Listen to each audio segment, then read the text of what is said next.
예, 극강 방송과 언론에 관한 얘기를 나누고 있습니다.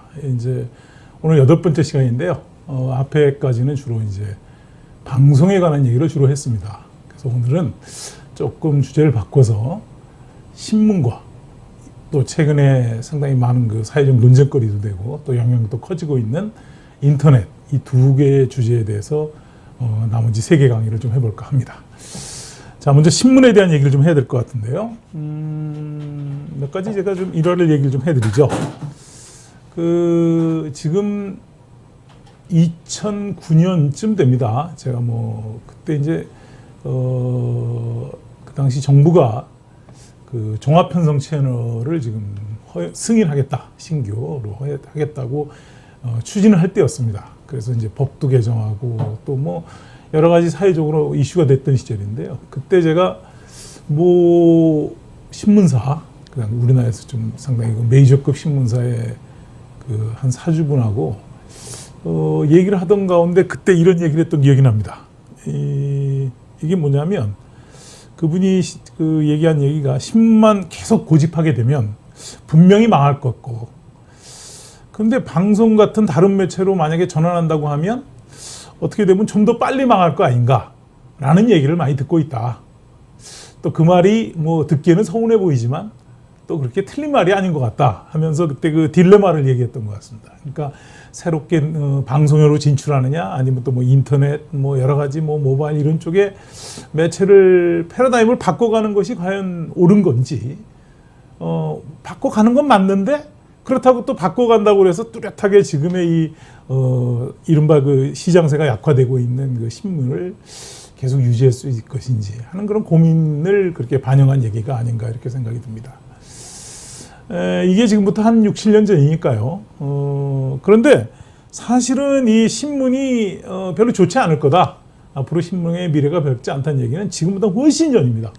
훨씬 전, 한 70년대 말부터 나오기 시작했거든요. 그때 얘기했던 한 학자가 이 경제학자인데요.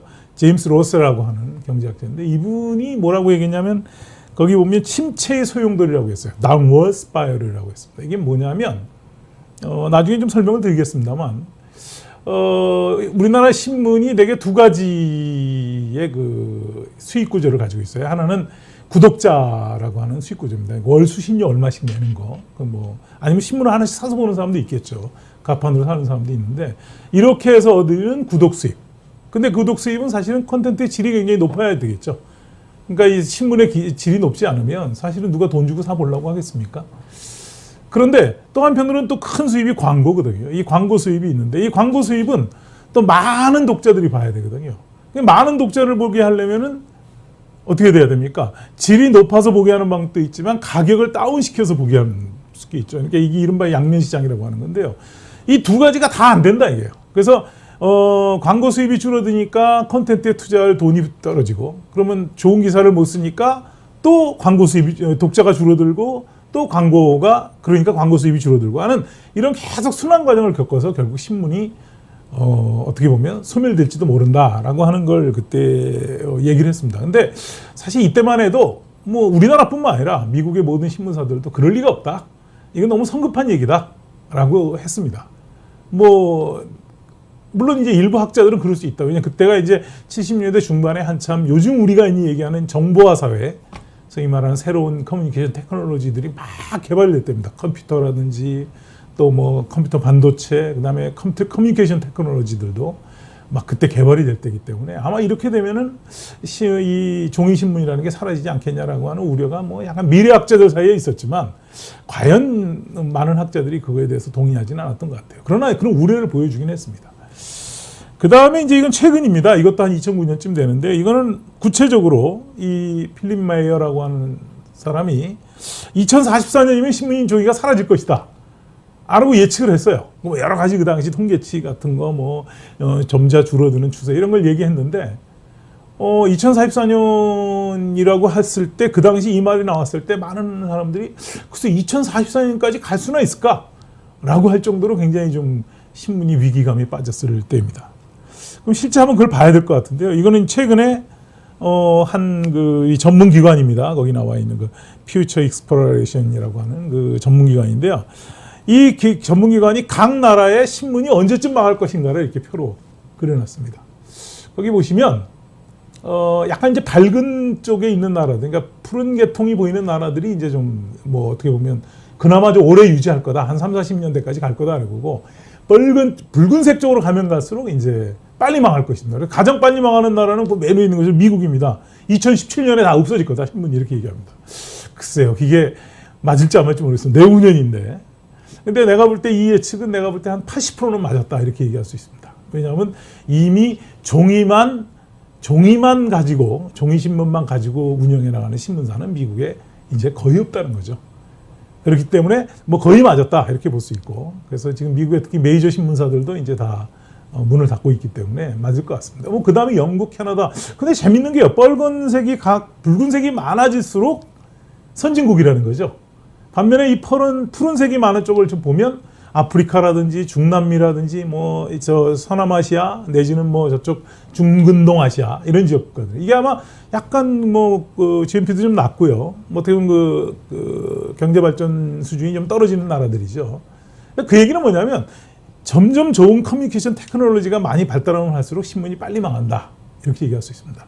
여기서 우리나라 얘기를 한번 해보면, 우리나라는 지금 여기서 예측하기로는 대개 거기 한번 보시면 우리나라가 중간쯤 되죠. 거기 한번 보시면은 한 뭐라고 그럴까, 2020년대 26년에 우리가 망하는 걸로 되어 있습니다. 망한다는 건 많이 웃고 멸종될 거다 이렇게 얘기합니다. 앞으로 딱 10년 남았죠. 그럴지 안 그럴지는 좀 가봐야 되겠습니다. 제 생각으로는 그때까지 버텨내기 쉽지 않을 것 같습니다. 근데 실제 미국도 보면 이제 이거는 미국의 GDP 대비 신문 매출액을 이렇게 표로 그린 건데요. 이걸 제가 위에 이렇게 좀 표시를 했습니다. 시기별로 이렇게 떨어지는 곡선이 좀 보이시죠? 보면, 이제 대개 이제 1970년대에 들어와서 컬러 텔레비전, 그러니까 미국의 전 세계 컬러 텔레비전이 이제, 본격적으로 꽃을 피웠다 얘기합니다. 왜냐하면 컬러 텔레비전이 50년대 말에 등장했는데요.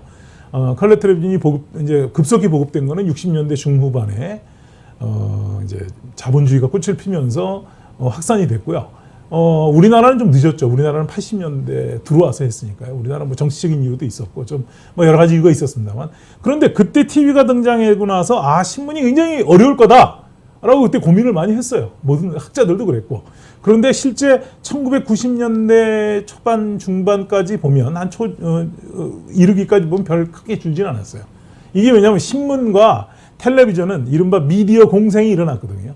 그러니까 TV를 보는 사람과 신문을 보는 사람이 서로 다를 수도 있고요. 또 TV와 신문을 두 개를 동시에 볼 수도 있는. 그래서 사실 크게 많이 줄지는 않았습니다. 그래서 이때만 해도 뭐 이렇게 뭐 망할 정도는 아니다, 신문도 충분히 생존 가능성이 있다 이렇게 봤는데, 이제 그것이 1차 조금 떨어지기 시작한 게 이제 90년대 초반에 우리가 흔히 요즘은 이제 뉴미디어라고 하지 않습니다만 다채널 TV들, 위성방송이라든지 케이블 TV가 90년대 들어와서 성장을 하게 됩니다. 물론 미국은 80년대에 성장을 했는데요. 이러면서 이제 전 세계 이게 확장되면서 신문이 이제 매출이 떨어지기 시작해요. 그래서 이제 90년대 그 수준을 유지했지만 사실 이때부터 위기감이 좀 있었던 건 사실이에요. 그런데 사실은 거기서 훅 떨어지는데 본격적으로 떨어지기 시작한 거는 2000년 초반에 인터넷이 등장하기 시작하면서부터 떨어지기 시작합니다. 이제 떨어지죠. 그 다음에 이제 최근에 2010년도에 가까워지면서 한 7, 8년도에 이른바 모바일이 등장합니다. 스마트폰에 의해서 확 떨어집니다. 이 표를 보시면 점점 거리가 좀 시간이 짧아지잖아요. 이 떨어지는 곡선이 기간이 짧아지면서 동시에 뭐냐면 떨어지는 폭은 점점 커지는 현상을 보입니다. 그러다 보니까 과거 우리가 아까 70년대 얘기했던 신문의 위기, 뭐 TV, 위성방송, 케이블 텔레비전 때문에 위기는 어떻게 보면 상당히 좀 그래도 뭐 견딜만 했다. 뭐 지금에 비하면 참 좀 어떻게 보면 뭐 아주 견딜만 했다. 뭐 그러니까 괜찮았다. 이렇게 볼 수 있겠죠. 그런데 지금은 아니라는 겁니다. 최근에 떨어지는 거는 거의 반토막이라는 수준으로 떨어지고 있다는 것이 최근 몇 년 사이에. 그러니까 이건 보면 미국이 이렇다는 얘기는 우리도 이렇게 가지 않겠냐. 우리도 마찬가지입니다. 그럼 우리나라 다를까요? 한번 볼까요? 우리나라 어떨까요? 우리나라도 좀 표를 보시면 아까 그 미국의 그 전문기관의 예측은 뭐 2044년 뭐 이렇게 얘기하고 2026년 얘기했고 또 어떤 사람이 뭐 2040년 이렇게 얘기했지만 대개 우리나라도 2025년 정도 사이에 거의 정기 구독자 없었다. 거기 보면 열독률이라는 게 있고 구독률인데 구독률이라는 건 뭐냐면 돈을 주고 매월 정기 요금을 주고 보는 독자를 얘기합니다. 그게 몇 퍼센트나 전체 가구의 한 20%. 그런데 거기 한번 보시면 1996년도에는 한 거의 70% 정도 됐죠. 그러면 그 사이에 지금 지금 정확하게 얘기하면 20년도 안 됐는데 정확하게 3분의 1이 났습니다. 3분의 1도 안 되죠. 한 4분의 1, 3분의 1 이상 줄었다 볼 수 있고요. 그 다음에 또 보시면 열독률이라는 거는 구독은 안 하지만 하여간 구독하든 안 하든 보는 사람들을 이렇게 해보면 한 86% 90년대 중반에서 지금 30%로 죽었다. 그러니까 절반 이하로 다 줄었는데 이 속도가 떨어지는 속도의 최근 추세로 보았을 때 앞으로 2020년 정도 되면 거의 열독률이나 구독률을 기대할 수 없을 거 아니냐. 이렇게 하는 좀 비판적인 얘기들이 좀 꽤 많은 거죠. 뭐 거기 결합 열독률이라는 건 뭐냐면요. 이제 이런 겁니다. TV도 보고요. 뭐 이렇게 뭐 이것저것 2개, 3개 보는 사람 뭐 이런 것도 있어요. 뭐 신문도 보고 뭐 이렇게 얘기합니다. 그래서 뭐 이거는 조금 다른 퍼센티지만 그런 뭐 생각할 수 있고요. 자, 그런데 우리가 한번 그러면 신문이 견뎌냈을 거인가 이제 한번 본격적으로 들어가 보죠. 제가 이 제목을 달았는데요. 이게 무슨 노래죠, 여러분들? 어디 뭐 운동권에서 많이 하는 그런 노래인데 거기 보시면요, 이 지금 미국의 신문사들이 있습니다. 최근에 그 구독률이 떨어지는 걸 독자들을 더 이상 우리가 이렇게 껴안을 수 없다 이런 얘기입니다. 근데 과거는 신문사의 이름, 그러니까 뭐 명예, 그렇죠?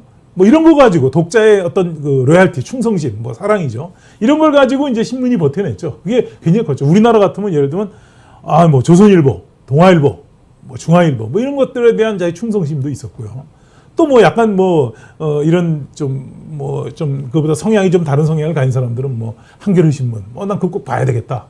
뭐 이렇게 얘기할 수도 있습니다. 근데 어쨌든 그런데 이런 우리가 미국의 신문을 얘기할 때 가장 그 명예와 이름을 얘기할 때 흔히 가장 좋은 게 퓨리처상이라고 하는 겁니다. 이 퓨리처상이라는 건 아마 많이 들어보셨을 겁니다. 이게 이제 뭐냐면 미국의 이 퓨리처라고 하는 유명한 80년대, 그러니까 1800년대 후반에 유명한 미국의 신문사 발행인이고요. 편집인이었는데 사실 이 사람이 하던 신문사는 그 당시 우리로 따지면 이제 선정적 언론, 이런 언론사, 그러니까 요즘 황색 언론이라고 하는 그 약간 선정 언론을 많이 했던 그 신문사의 편집인이고 발행인이기도 했습니다. 근데 이 사람이 이제 나중에 뭐 여러 가지 이제 좋은 일도 하고 했는데 이 사람이 세계적으로 아주 좋은 기사를 낸 특정 기사를 한 기자한테 주는 상이 퓨리처상이라고 하는 겁니다. 많이 들어보셨을 겁니다.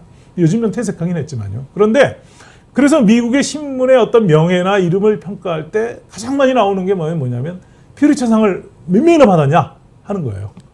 근데 거기 보시면 퓨리처상을 많이 본 신문사들을 한번 볼까요? 100명, 거기 뉴욕타임스 같은 경우는 100명이 넘습니다. 지난 100년 동안 100명 넘는 사람이 봤어요. 그러니까 뭐 엄청나게 많은 기자들이 받은 거죠. 반면에 워싱턴 포스트도 한 100명, 정확하게 100명이네요.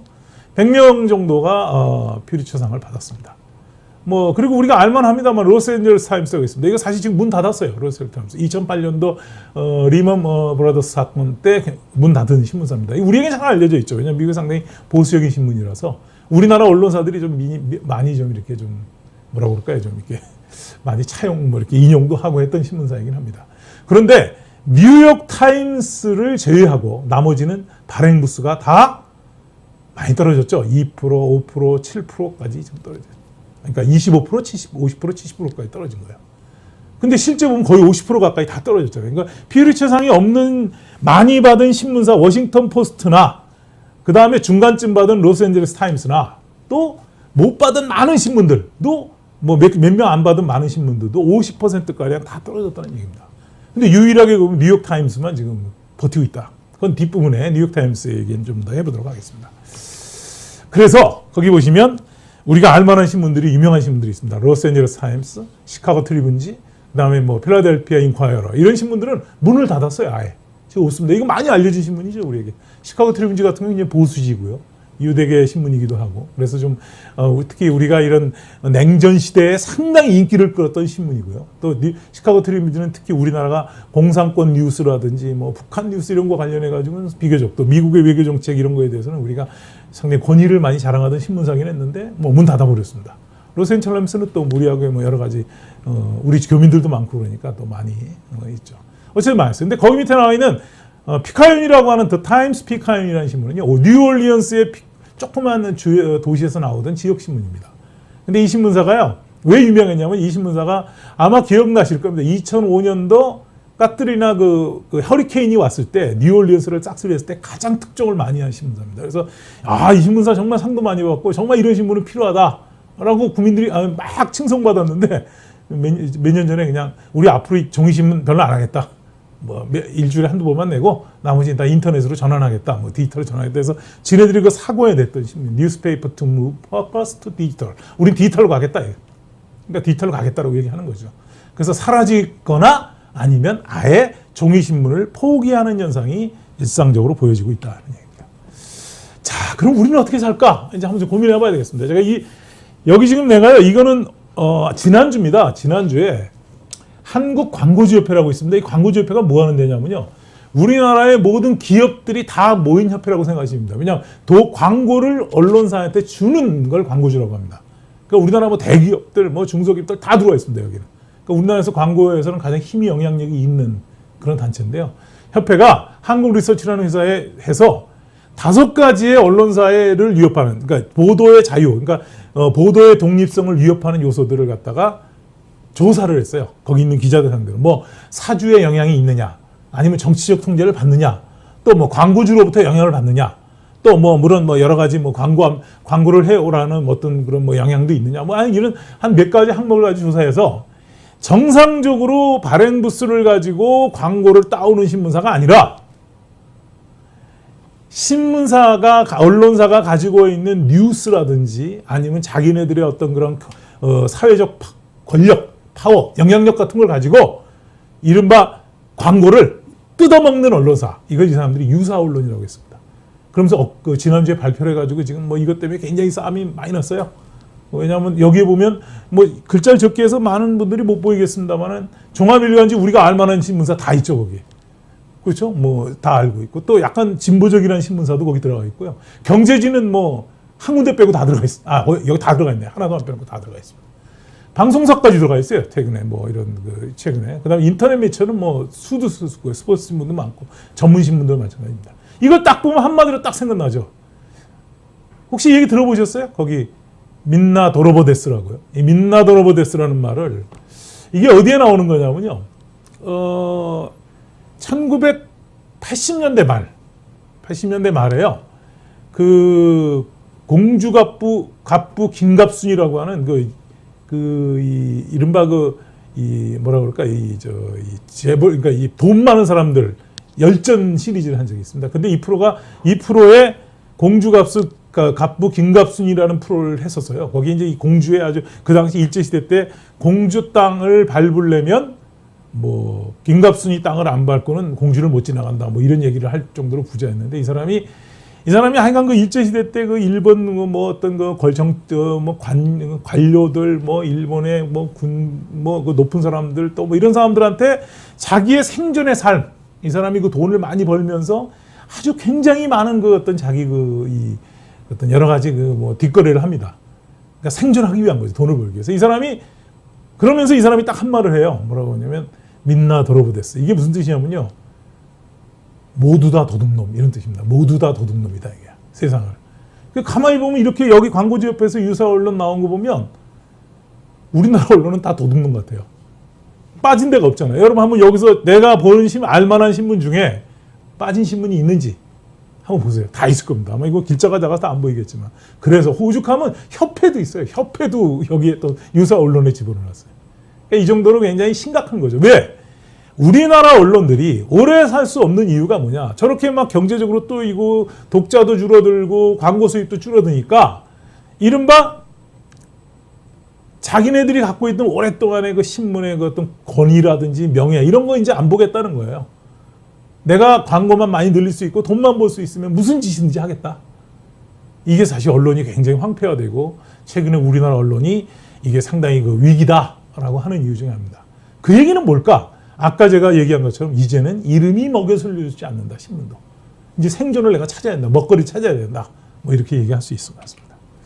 그런데 그럼 왜 뭐가 잘못됐나? 왜 우리나라 신문은 이 세계적인 신문도 그렇고 신문이 망하는데, 이 사람들이 대부분 뭐라고 얘기하냐면 이 망할 수밖에 없다, 신문은. 첫째, 신문은 종이라고 하는 이 패키지로 만든 종이를, 신문을 사람의 힘으로 전달을 해야 됩니다. 전달을 해야 되거든요.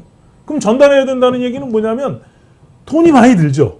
그렇죠? 일일이 그걸 이걸 패키지형 미디어라고 하는데요. 뭐 이렇게 책이라든지 신문이라든지 뭐 음반 이런 거는 물질적으로 전달을 해줘야 되잖아요. 그러려면은 돈도 많이 듭니다. 인건비도. 또 속보성도 떨어집니다. 지금 인터넷을 통해서 그냥 뭐 단 몇 분 몇 초 만에 전 세계에 나가는 게 아니고, 신문은 최소한도 10시간, 뭐 빨리 제작해서 나간다고 해도 5시간, 6시간 정도의 제작과 배달 시간이 필요합니다. 그러니까 속보성도 떨어지고 더구나 양방향성 거의 불가능하죠. 그러니까 이런 신문이 지금과 같은 그 어떤 양방향 시대, 디지털 미디어 시대에 안 맞다. 그럼 우리가 경쟁력이 있을 수가 없다. 이렇게 얘기를 합니다. 또 어떤 사람이 이렇게 얘기해요. 지금 비주얼 시대다, 우리가. 비주얼 시대인데, 아니 이게 뭐 활자, 글자체 같은 거 가지고 나가서 이게 사람들이 보겠냐. 요즘 젊은 사람들은 아예 글자 안 보고 다 뭐 비디오로, 그죠? 영상으로, 아니면 뭐 최소한도 그래픽으로 다 보는데 왜 이 글자가 사람들한테 맥히겠냐. 그러니까 경쟁력이 없다, 이렇게 얘기합니다. 그런데 이걸 한번 생각해보면 문제가 있습니다. 제 생각에는 그거보다 더 다른 문제가 있다. 왜냐, 우리나라의 미디어의 수익 모델이 문제가 있다는 겁니다. 그게 바로 뭐냐면, 우리나라 미디어 수익 모델은 두 가지라고 했습니다. 아까도 얘기한 대로. 하나는 내가 신문을 팔아서 그 신문의 구독료를 가지고 내가 벌어들이는 수입이 있고요. 그 다음에 또 하나는 많은 독자를 확보해가지고 광고 수입을 늘리는 방법이 있습니다. 그러니까 요즘 아마 신문 같은 걸 집에서 보시면 아마 여기 강의를 듣는 많은 분들이 그런 생각할 거예요. 요즘 누가 신문을 돈 주고 보나? 그죠? 동네 입구에 가면 신문 다 바꾸겠다 그러면 뭐 상품권도 주고 뭐 1년 무료에다가 뭐 자전거도 주고 또 심지어 뭐 판촉행위 할 땐 냉장고도 주고 그러는데, 아니 우리 집사람도 그럼 다 가끔, 왜 내가 한 신문사를 돈 주고 계속 몇 년째 보니까 우리도 한번 바꿉시다. 뭐 다른 사람 자전거도 받고 뭐 상품권도 한 10만 원, 20만 원 주던데. 그래서 또 그래 제가 이 학자인데 그렇게 할 수 있겠어요? 뭐 또 그래도 돈 주고 봐야 된다. 그러니까 그냥 고집인데 별로 이렇게 좋은 소리는 못 듣습니다만, 어쨌든 그거를 우리가 뭐라고 하냐면 양면시장이라고 합니다. 이 양면시장. 왜냐? 한쪽의 플랫폼의 인원수를 늘려서 다른 플랫폼에서 돈을 받는 거예요. 그러려면 신문시장은 어떻게 되냐면 당연히 구독료를 안 보고 무가지 혹은 저가 신문으로 가입자를 많이 확보해야 광고 수입이 늘어나죠. 독자가 이 발행 부수가 늘어나게 되니까. 그래서 그렇게 되다 보니까 이걸 우리가 흔히 양면시장이라고 해요. 근데 신문만 그런 거 아니면 TV도 있죠. 우리가 케이블 텔레비전 가입할 때 보면 여러분들 뭐 굉장히 쌉니다. 우리나라 평균 월 가입료가 6,000원 수준밖에 안 됩니다. 전 세계에서 제일 싼 나라 중에 하나인데요. 그거 왜 그러냐면 6,000원밖에 안 받고 케이블 TV를 보게 하면 그 사이에 홈쇼핑 채널들을 다 집어넣어가지고 홈쇼핑 사업자들한테 송출 수수료라고 그래서 돈을 많이 받아요. 내가 몇 명 가입자를 갖고 있다는 것 때문에. 그것도 우리가 양면 수수료라고 하죠. 또 TV도 마찬가지입니다. TV도 그죠, 무료로 많이 보게 되면, 그죠, 뭐 지상파 방송이 그 대표적이죠. KBS 수신료 빼고 나머지 다 공짜잖아요. 그럼 공짜로 가입자를 많이 시청률 높이게 되면 광고 수입이 늘어나는 거 똑같은 겁니다. 포털도 마찬가지입니다. 여기 포털 보면은, 포털은 검색이 많아지면 검색하는 횟수에 따라서 광고 수입이 달라집니다. 어떻게 광고 계약을 맺을 때 포털은 우리의 검색 클릭이 몇 명이 들어왔느냐, 그 다음 배너에 몇 번 눌러졌느냐, 검색 수, 아니면 뭐 배너의 클릭 수, 이런 걸 가지고 광고 수입이 결정됩니다. 그러니까 무조건 많이 보게 해야 되죠. 그러니까 포털 기사들 보면은 굉장히 좀 우리 또 좀 약간 표현이 그럽니다. 야하잖아요. 섹시하죠, 제목이. 뭐 연예인 기사도 많고. 왜 그러냐? 낚시성 그 기사를 제목을 많이 달아가지고 클릭을 많이 하면 광고 수입이 늘어나니까. 자, 이렇게 하다 보면 쉽게 생각하면 독자를 많이 확보하기 위해서는 어떻게 해야 됩니까? 텔레비전은 재미가 있어야 되고요. 신문도 굉장히 오락적이어야 되고요. 선정적이어야 되고요. 이렇게 막 아주 어렵고 고급스럽게 나가게 되면 독자들이 안 보게 되죠. 일반 독자들은 정해져. 그래서 이거를 빅 비즈니스 모델이라고 그러죠. 왜 그러냐면 시청률이 옛날에 뭐 30%, 50%, 그다음에 우리나라 큰 신문사들이 한때 200만, 뭐 150만 이런 독자를 가지고 있을 때는요. 그런 신문 만들면 광고가 저절로 들어왔어요. 근데 최근에 신문 같은 경우는 뭐 아주 큰 신문사도 지금 뭐 100만 겨우 넘을 정도다라고 우리가 지금 뭐 정확하게 발표를 안 합니다. 또 우리나라는. 왜냐하면 그 발표하게 되면 광고 수입이 문제가 되니까. 그리고 조금 웬만한 우리가 알만한 신문사들 다 뭐 몇십만 대의 아주 진짜 겉으로 밝힌 거하고는 전혀 달리 독자가 적거든요. 그러다 보니까 요즘은 이른바 빅 비즈니스가 안 되는 거죠. 독자가 많아야 이 광고 수입이 되는데 그 조그마니까 광고가 얼마나 많이 들어오겠어요. 광고의 단가도 줄어들고 안 들어오게 되니까 이거를 빅 비즈니스 모델이 스몰 비즈니스가 되는 거예요, 지금은. 그럼 스몰 비즈니스는 하려면 어떻게 해요? 적은 독자가 들어오더라도 그 사람을 통해서 내가 많은 비용을 확보할 수 있어야 되죠. 그러려면 어떻게 될까요? 독자들이 내 기사를 소비해가지고 그냥 그거를 사가지고 그걸 보게 해서 광고 수입보다는 그 사람들이 그걸 돈을 주고 지불할 만한 가치를 느끼는 기사를 제공해 주면 되는 거죠. 그런 방식으로 바뀌게 되면 이제는 컨텐트 컨슈머를 만들어내야 되는 거죠. 그렇게 되면 신문은 살아날 수 있다라는 얘기입니다. 그런데 실제 그럴까요? 그래서 이게 두 가지 모델이 있습니다. 최근에 워싱턴 포스트 모델이 있고요. 그다음에 뉴욕 타임스 모델이 있는데요.